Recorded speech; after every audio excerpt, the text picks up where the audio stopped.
Johnson. Coach, a happy 4th to you. Nets and Lakers reportedly ongoing trade talks here for a Kyrie Russ swap. Lots of hurdles to clear to get this done, but I want to start on the human side. You got players, coaches, front office members likely all having to massage big egos here. It surely can't be a heads-up deal, so what do the details look like to you to this potential deal, and is there a conceivable scenario where everyone comes out happy?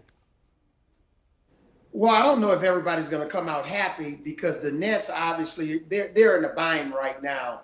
So they're not going to be happy, and we'll get to them a little bit later. But when you look at this trade, it all depends on whether Anthony Davis is going to be included in this trade. If it's just a trade between the Nets and the Lakers and Kyrie Irving and Russell Westbrook and the Nets have to throw in a few more players to make the salary work, then that's a different story. And then if Kyrie Irving joins the Lakers, it still boils down to Anthony Davis, whether he's going to be healthy. We know what LeBron James and Kyrie Irving can do together. You talking about Kyrie Irving who can play on the ball, off the ball. LeBron James at his age still playing at a very, very high level.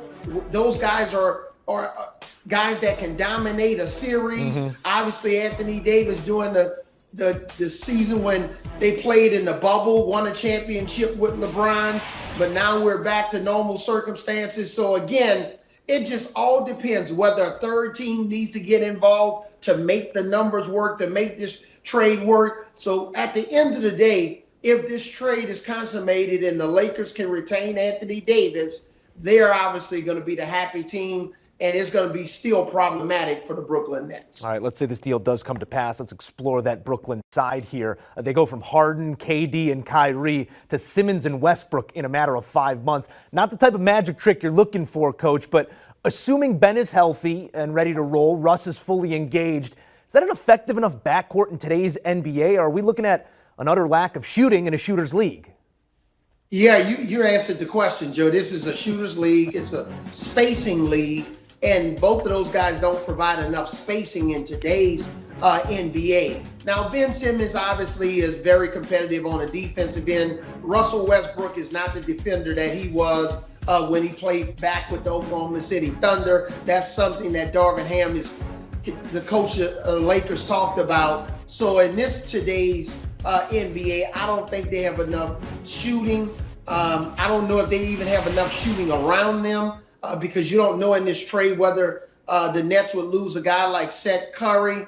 Patty Mills re-signed, so we don't know his situation.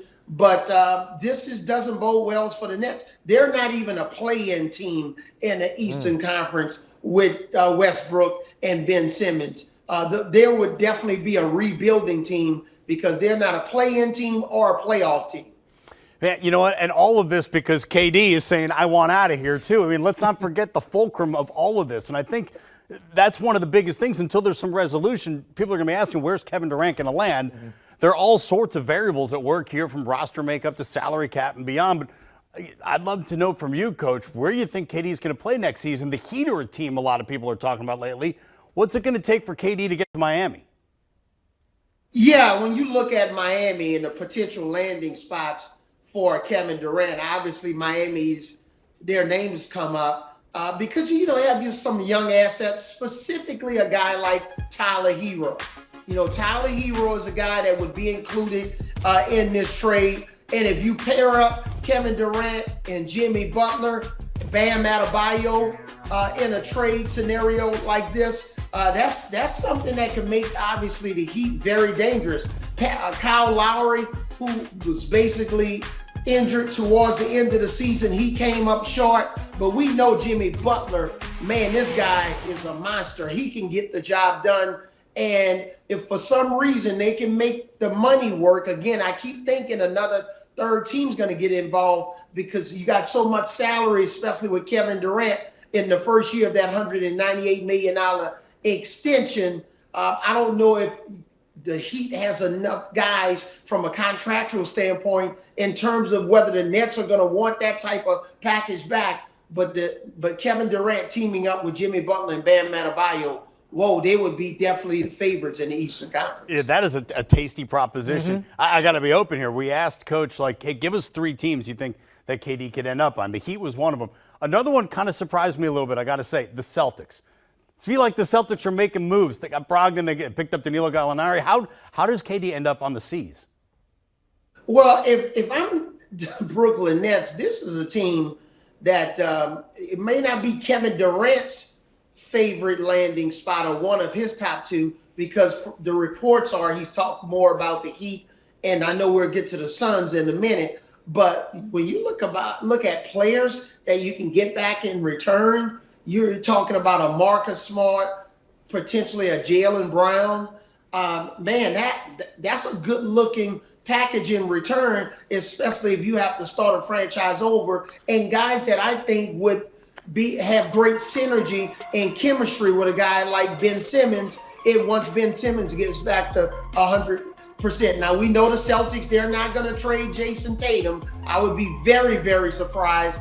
But if you can get Brown, if you can get Smart back, maybe a big to help you on the front line. I know they just re-signed Claxton. Then I think this catapults the Celtics.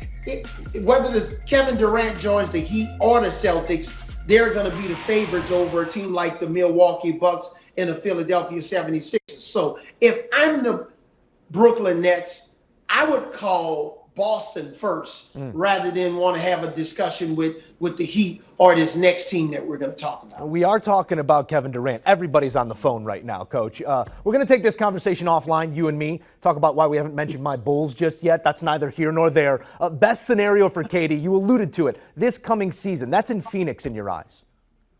Oh, absolutely. And, Kevin Durant and Devin Booker spent, last summer playing on the national team for our great country, the USA, and won that gold medal. And I know those guys had a lot of conversations. Remember back when LeBron and Bosh and Wade played on the national team together? And, oh, by the way, they ended up playing on the Miami Heat together. But now you're talking about CP3, who's Kevin Durant has a tremendous amount of respect for. He and Devin Booker have been working out together in Los Angeles. I think Monty Williams, who's NBA Coach of the Year, who's really a great players coach. This is the ideal place, based on what I'm hearing, where Kevin Durant wants to play next season and end up in Phoenix. James Harden, he forced his way out of Houston to Brooklyn, forced his way out of Brooklyn to Philadelphia. So let's see if Kevin Durant can get his ideal landing spot, which is the Phoenix Suns. Phoenix Suns are already good. That would be a fierce unit with KD out there. Let's talk about things that are actually happening rather than speculating for just a moment here. Coach, which team do you think is having the best offseason so far? Well, this may be a little bit of a surprise because we've talked about teams like the Celtics trade for Brogdon, but overall, I think it's the New Orleans Pelicans. When you make it to the playoffs, you lose to the Phoenix Suns when Chris Paul has to go off for 40-plus points in a closeout game, and Devin Booker came back after being out with COVID protocols. When you have a chance to re-sign your aircraft carrier in Zion Williamson and add him to this team, oh my goodness. Herb Jones, another outstanding young player in his rookie campaign, and you trade for C.J. McCollum. This guy averages, 26, 27 points a game, and 20 of those points are ferocious in the paint, where he can block shots. This guy's almost unstoppable. And you add him to this team with Brandon Ingram, man, look out. I think the New Orleans Pelicans, when most guys don't want to stay in your small market, there were reports that he wanted to end up in New York, but they were able to retain him. What an offseason for the New Orleans Pelicans to get back Zion Williamson, and hopefully he'll be healthy, because if he's healthy, this is going to be a dangerous team. Yeah, we're talking about executives, players, coaches. It's an entertainment product at the end of the day, and few are as entertaining as Zion when he is on the court, hoping that happens in the not-too-distant future. We can get to see him for that full season sample size and perhaps some playoffs as well. Coach, not everybody's heading into the holiday with a smile. Who's having the worst week, and why is his name Sean Marks? Yeah, Sean Marks and the Brooklyn Nets. They're having a bad week. This is a bad situation because they basically pushed all of their chips in for Kevin Durant first, and then Kyrie Irving. And obviously we know James Harden is long gone. And now Kyrie Irving wanted to force his way out. There were no takers, so he had to opt in. And then when he opted in, Kevin Durant is basically opting out. Even though he has 4 years left on his contract, he doesn't want to be a Brooklyn Net anymore. So the Nets, unfortunately, just a bad offseason, and now they're going to have to rebuild. This team is heading in a situation where they're not going to be a playoff team. We've seen this movie with the Nets before. You know, they tried to push their chips all in with Kevin Garnett and Paul Pierce. That didn't work.